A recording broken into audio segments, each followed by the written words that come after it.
उल्हासनगर मध्ये सुरू झालं कॅशलेस मल्टी स्पेशालिटी हॉस्पिटल। एकही रुपया खर्च न करता मिळतायत संपूर्णपणे मोफत उपचार। खासदार डॉक्टर श्रीकांत शिंदे यांच्या व्हिजनमुळे उल्हासनगर वासियांना मिळणार चांगल्या आरोग्य सुविधा। कल्याण लोकसभेचे डॉक्टर खासदार श्रीकांत एकनाथ शिंदे यांच्या व्हिजनमुळे उल्हासनगर शहरात कॅशलेस मल्टी स्पेशालिटी हॉस्पिटल सुरू झालंय।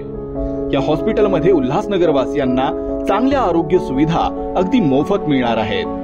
मुख्यमंत्री एकनाथ शिंदे यांच्या हस्ते या हॉस्पिटलचं लोकार्पण करण्यात आलं असून या हॉस्पिटलमुळे खासगी रुग्णालयात जाऊन घ्यावे लागणारे महागडे उपचार ऑपरेशन्स अगदी मोफत होणार आहेत। उल्हासनगरच्या शहाड परिसरातील रिजन्सी अँटिलिया इथं उल्हासनगर महापालिकेला सुविधा भूखंडावर हॉस्पिटल बांधून देण्यात आलं होतं। या हॉस्पिटलमध्ये कोरोनाच्या काळात तात्पुरत्या स्वरूपात कोविड हॉस्पिटल सुरू करण्यात आलं होतं। त्याच वेळेस उल्हासनगर शहराला एखाद्या शासकीय मल्टी स्पेशालिटी हॉस्पिटलची आवश्यकता असल्याची बाब खासदार डॉक्टर श्रीकांत शिंदे यांनी हेरली होती आणि त्यातूनच आता त्याच वास्तूत उल्हासनगर महापालिकेच्या वतीनं कॅशलेस मल्टी स्पेशालिटी हॉस्पिटल सुरू करण्यात आलंय।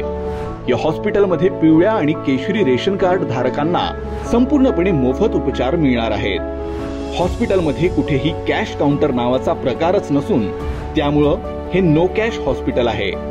तसंच एखाद्या 5 स्टार हॉटेलला लाजवेल अशा सुविधा या हॉस्पिटलमध्ये आहेत। अशा शब्दात मुख्यमंत्री एकनाथ शिंदे यांनी या हॉस्पिटलचं कौतुक केलं होतं। 200 बेडच्या या हॉस्पिटलमध्ये 32 आयसीयू बेड्स आहेत। X-ray, CT scan, 2D echo, sonography, cath lab यासह तब्बल 5 सुसज्ज ऑपरेशन थिएटर्स या हॉस्पिटलमध्ये आहेत। या ठिकाणी हृदय, मेंदू, पोट आणि कॅन्सर यासारख्या प्रमुख 46 गंभीर स्वरूपाच्या शस्त्रक्रिया आणि इतर 1200 विविध शस्त्रक्रिया आयुष्यमान भारत आणि महात्मा ज्योतिबा फुले जन आरोग्य योजनेअंतर्गत होणार आहेत। खासगी हॉस्पिटल प्रमाणे 24 तास तज्ञ डॉक्टर्सची उपलब्धता, संपूर्ण वातानुकूलित हॉस्पिटल, रुग्णाला 3 वेळ पौष्टिक आहार अशा सुविधा इथं असून त्यामुळे हे हॉस्पिटल खऱ्या अर्थानं मल्टी स्पेशालिटी ठरलं आहे। खासदार डॉक्टर श्रीकांत शिंदे हे स्वतः डॉक्टर असल्यानं मतदारसंघात चांगल्या आरोग्य सुविधा मिळाव्यात यासाठी ते नेहमीच प्रयत्नशील असतात। त्याचीच प्रचिती देत आज हे हॉस्पिटल उल्हासनगर वासियांना चांगल्या आरोग्य सुविधा पुरवण्याचं काम करत आहे।